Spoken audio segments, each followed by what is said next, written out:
I'm hitting all the wrong buttons. So, I had this dream last night where I was trying to surf. And I was out there on the waves with all these other very talented surfers, and I was just getting pummeled, crashed, failing, and I felt so pathetic that I crawled up onto the shore, right on the sand. And I'm sitting there on my surfboard, and I'm watching all these other surfers. They're shredding. They're so cool. They look awesome. I'm like, I want to be a part of that. And so I'm sitting here feeling bad for myself and feeling sorry, and all of a sudden this ginormous wave, huge, begins to roll in, picking up all these super talented superstar surfers, and it crashes them down into the sand, and it's a disaster. It's horrendous. And I'm like, oh my gosh. I'm like, I want to go check on and see if they're okay, because it's so bad. And all of a sudden this wave rolls up into the shore, picks me up off my surfboard, carries me out into the sea. I'm like, oh no. Oh gosh, all these talented people just died. How can I'm just failing on the little pity pea water waves, okay? So I'm like, oh frick, oh no. And all of a sudden the wave begins to curl around me like a cocoon of my surfer spirit. And I'm in the tube now. I'm in the tube of the wave. I'm like, no. I'm like freaking out, but I'm also like so excited, and I feel alive and fulfilled, and there's so much energy coursing through me. And I remember trying to scream. I was like, and I couldn't scream because the wave was so beautiful. It was taking my breath away, literally. And I remember like, oh yeah. And I felt so alive, and I crashed through and went, shoot, and I surfed. Perfect land, and I came right onto the shore somehow, and I was like, wow. And I woke up feeling so fulfilled, excited, and ready to surf. So that was my dream, and dissect that as you please.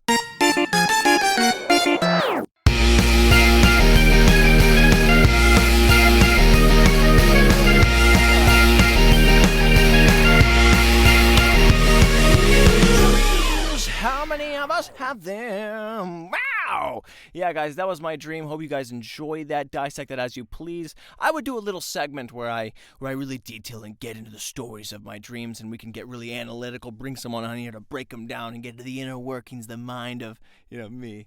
But we shouldn't do that, okay? Because I have a lot of weird, fantastical dreams that are just out there, and you can't make sense of them at all.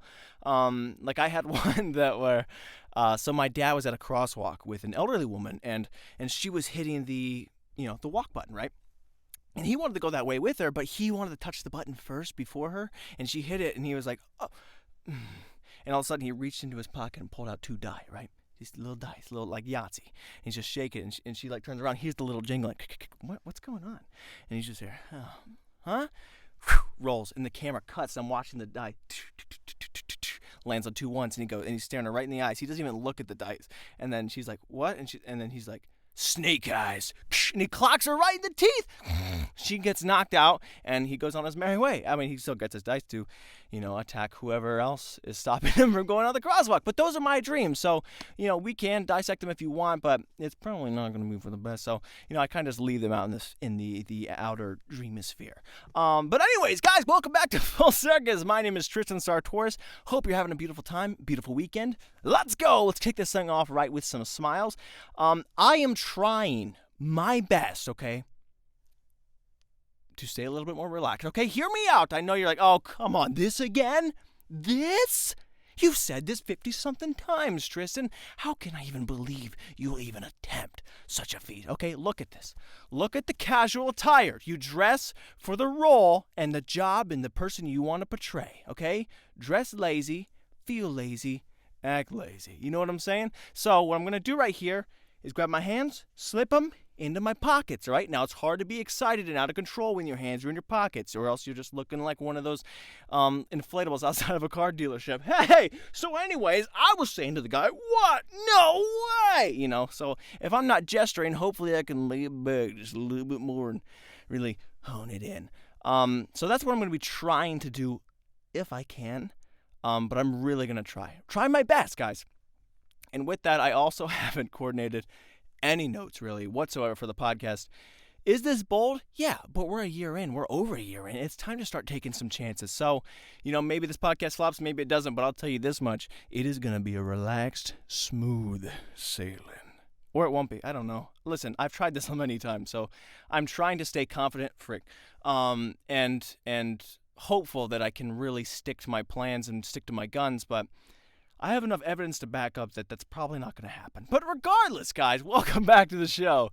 This is going to be so weird. It's definitely going to fall apart in about 2 seconds. What's going on, guys? Hope you're having a beautiful time. It is officially spring. It's officially spring, and, people get excited for spring a lot. And, I live in Ohio, where we don't have spring. We have mud. Okay, so the snow melts. The snow melts, and and you kind of just like, screw the pockets.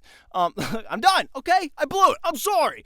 So the snow melts, right, and it just kind of falls apart, and you just kind of get this wet, sloppy sort of soil. And there's not really a lot to that. You see in the cartoons and the shows and the movies, like, oh, it's spring. The flowers begin to bloom. And it just becomes this beautiful kind of thing. And you walk here in Ohio, and it's just freaking dead. Everything's dead. Nothing's blooming. It's just all wet and dirty and soggy. Okay, it's crappy. And then just snaps, and then sometime in May you just like open your eyes and it's summer. But we don't get spring, so it's hard for me to get excited like a lot of other people do. Like, oh, can't wait to get my spring candles, start getting my spring attire, everything's getting great, spring is here. Spring, I don't like spring. I don't like spring at all. But yeah, that's that's all I can say about spring. I will say, however, that with spring comes spring cleaning. And some of you people are getting excited. Some of you people are dreading it. Mostly the hoarders. Hoarders dread spring cleaning because it's a time where everybody looks at them like, hey, what are you doing? You going to get rid of that mess that you've held on for 363 days? And that really is what spring cleaning was. It was invented for the hoarders to really just, hey, we're going to give you some time, a day, maybe like a few days, a weekend, to really clean your crap, get it out. And then as soon as spring cleaning ends, as soon as that's over, you get 360-something days to collect some more. And they're like, okay, get it back out. And you keep on moving. So the hoarders are not having a fun time. They're dreading it. They don't like it. They're scared. And, you probably shouldn't be hoarding things. Okay, it's a dangerous game. I think I'm like a hoarder at heart. Like, I'm a non-practicing hoarder, but it's like in my blood, right? I do try to collect things, and that's all collections really are in the first place. It's just justified hoarding, right? You look at this stuff. Oh, I got all my baseball cards, I got all this stuff. Don't look at it. I gotta go collect more. And you just say like, oh, it's fine. I don't want to be a part of that. I don't want to admit this, but secretly I've got my little things, and so I try not to be a part of that culture, but something my blood just stirs up, like I try to collect movie ticket stubs. I think that's a normal thing people like to grab every once in a while. That becomes a typical collection at some point. And I collected probably about 7 of them. And all of a sudden I was like, okay, look at my little collection, got something going. And then I was looking at them and it just snapped in my brain. I was like, how long am I going to keep up with this? Okay? How long can I keep up with this madness? I'm never going to stop going to the movies, so am I just going to stack these tickets to the sky? And I got so overwhelmed, I threw everything out. And so I tried to do that. I tried to do these like little like football foam fingers. You had tons of these little like the things you like. It's just like a little gumball machine kind of stuff. I did that. I was trying to get autographs. And I was like, no, screw this. I hate all this. No, I'm like, I love it. I want it, but I can't. Like, I'll just get out of control. So it's just the hoarder in me, right? It's just, it wants to come out, but you have to keep it at bay. You got to contain it, because if you do, then spring cleaning comes around and you're screwed anyway. But anyways, yeah, so that's spring cleaning. That's hoarding. That's the world we live in. What else is going on, dude?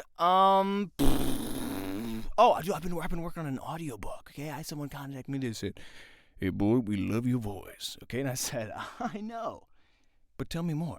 And so I went through a couple auditions, and now I'm narrating an audiobook. I thought it'd be great for the experience with credit and kind of just go through this thing, and it's really interesting because one, I love to talk, but now there's gonna be a whole book of my voice, and what's even better is I'm doing a voice through the whole time, like, so basically I'm sitting here on this log, then I see a fishing rod, I cast it for, reel it in, and there's a hoarder. It's kind of like something like off. Yeah, it's not typically Batman. It's kind of just like a, constipation, a little bit with a little twist of, military vibes to it. But anyways, it's cool because so every time I get into my car and I plug my phone into the dash, it always boots up like my Apple Music, and all my files from my computer, everything's all synced. I'm not going to explain the technology to you, but all you need to know is that when I plug that in, now my audiobook, like my files, are starting to play through this. So I'm just like sitting there, I'm getting ready to leave, and all of a sudden I hear my voice. And I'm like, oh, shoot, yeah, I'm backing out. And then I sit there for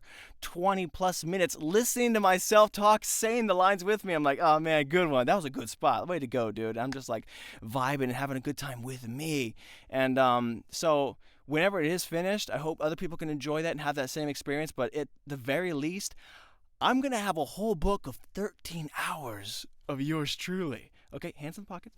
Trying to dial it in. But yeah, dude, it's so exciting. It's so much fun. There's something about being so full of yourself that can be very entertaining at times. What else is going on? Oh, all right. So I was actually dashing again.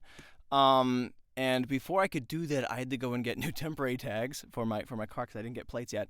So I was going to the BMV. Go get these tags, right? I'm going to roll in there saying, hey, need some tags. Give me that. I'll give you some money. Transaction. And I'm going to be on my merry way. Now, I drove my car there with my expired tags because I live on the edge. And I go in there and like, hey, need these tags. And like, oh, no. Okay, what you need to do is you need to fail e-check first. And then we can give you these tags. I'm like, okay, great. Well, I failed e-check. Got the thing. Like, no, you need to have the actual paper that says you failed. Like, but my car won't pass e-check.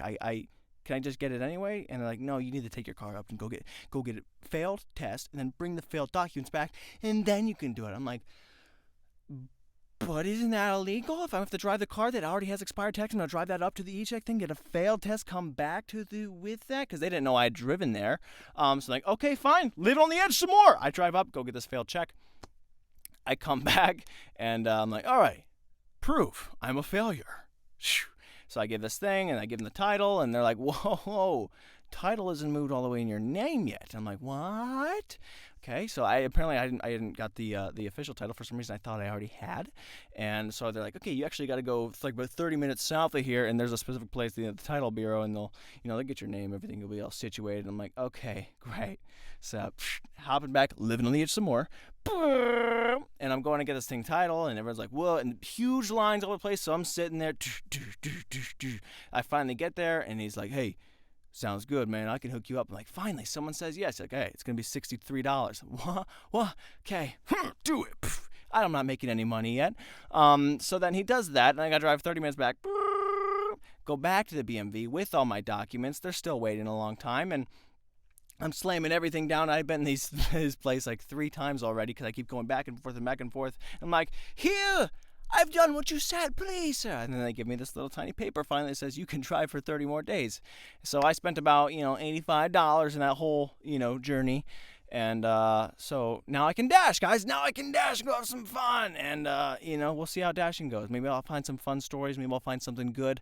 I went out today, and so nothing really exciting happens, just regular dashing. Now, something I will do when I would do this is I'll do both apps. I'll do like Uber Eats, and you have Grubhub and DoorDash, and I'll put them all on at the same time, and then I'll accept orders from all of them, which is exciting because then you're like, oh dang, I have 4 different people's food in my right hand seat.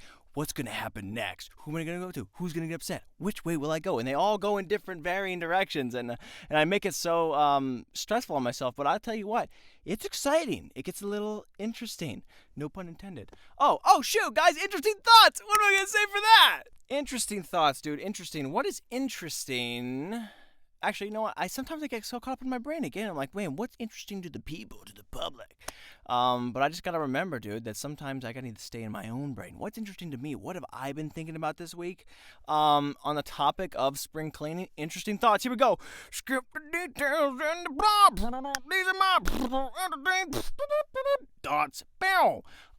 Okay, so as far as cleaning goes, I don't mean just like spring cleaning, but cleaning, right, when you have guests over. So for one, I have 2 points. One, why? Okay, so why are we doing that? Why can't we just be authentic and real with ourselves and who we truly know? Like, we'll have family over. Like, my brother, dude, my brother lived in this house. He knows the kind of people we are, and things get dirty sometimes because there's a lot of boys, right? So my brother will come over and we're like, oh, we got to clean. We got to get things right. Sweep, everything shoved under the rug. Everything, just get this place tidy. And it just doesn't make sense because why are we trying to dress ourselves up, especially for people that know us, but, in general, why do we got to dress ourselves up? To pretend that we're something better than we are, right? This is our home, our establishment. We make the rules. It's not like going out in public and you got to conform to the society. It's got to be clean and smell good, brush my teeth. This is your own freaking castle. This is your kingdom. You can dress it and play however you want. But we always try to seem so put together, and so if even it's just a bad day, like, oh frick, I haven't done this. It's today. It was clean a couple of days ago. It was clean yesterday, clean this morning, but it's not now. We got to put this thing together because people are coming. I don't like it. I think we should be ourselves. But furthermore, I will say this, that whenever I do have to clean up before guests come over, I immediately have distaste for whoever these people are, right? My own brother, right? My brother and his wife, they come out here. I love them to death. But if I'm sitting here cleaning for 45 minutes, as soon as I open the door and say, hey, Tristan, how you doing? It's been some time. I missed you. I'm saying, you're the reason. And I'm angry, okay? I have hard feelings toward you, so I'm just ready, like, hey, what's going on? It's like, nothing. I've just been cleaning, waiting for you. These nerds, these people showing up. And it's happened multiple times. It doesn't matter who it is. Might love them to death. Might love them to pieces. They might come in here. I'm, like, so excited. And I'm like, let's clean them, get ready for it. I'm like, oh, you guys. So, I could just point the finger at myself and be less filthy, but I won't. I'll point the finger at these people for showing up and demanding, or society, this is getting way too deep for an intellectual it's just getting way too deep for something in this podcast. We don't do intellectual commentary. We just stay on the surface. But yeah, it's too deep, and I don't want any part of it, guys. So I'm going to keep on doing it because this isn't my house. But anyways, that was just my interesting thought. And, it's got to be a tricky situation. I'll think about it more. But that's just kind of what's been in my brains. I hate cleaning in general. And I don't like it when people show up to the house because then I have to clean and pretend like I'm not a piece of crap. Not saying I am, but I shouldn't have to pretend that I'm no crap. Everyone's a little crappy. We've all got a little crap in us. That's just science. But, so I just want to be me, authentically and unapologetically me, and whatever comes with that. But yeah. All right. So what else is going on? What's happening? Oh, dude, car washes, right? I have seen a plethora of car washes opening up. I don't just mean like in my area, but like on the same freaking road in like one block with just a few freaking feet away from each other. Why are there so many car washes? I don't know if it's some sort of money laundering front or what's going on, but I am putting them on my goggles of skepticism and saying, well, there seems to be 4, maybe even a 5th car wash opening up soon, very, very close to each other. Do they know something they don't? Here at Skepticism 101, we begin to dissect the choices of the local buildings with 4 car washes. 5 are the people surrounding the area of Ohio. Are they filthy? Is there mud brewing? Perhaps there's a storm. Is something bad about to happen? Why open a 5th car wash? Tune in next time. We'll tell you here at Professor Skepticism 101. We dissect everything that's going on. I'm putting on my goggles. I'm skeptical. I'm suspicious. And I'm on to you. I don't have any conclusions yet, but I feel interested, say the least. So yeah, I don't know what that is. I don't know what you could even be doing. Why have so many? How many buildings do you need to have cars, right? I don't even live like in a popular, huge area. 1 car wash is plenty. 1 place. You don't need to keep opening them up across from each other like it's some sort of rivaling karate dojo. It's like, oh, you want to wash cars like that? Check this out. We'll wash them even better. Maybe even twice as fast with a smaller building. Here we go. We need another one. Let's build up a 2nd car wash. Like, now it's the Transformers battle. I don't know where this is going, but hands in the pockets. Stay calm down. But yeah, dude, I don't know what's going on with the car washes. I am interested, and I'm skeptical. Something's happening. Maybe it's something illegal, but that's not as interesting as saying that, there's a storm. They have on the ecosystem. They got the freaking breakdown, the Weather Channel. They know something's coming. Like, oh, they're about to be in for it. Dirt is coming. Get ready.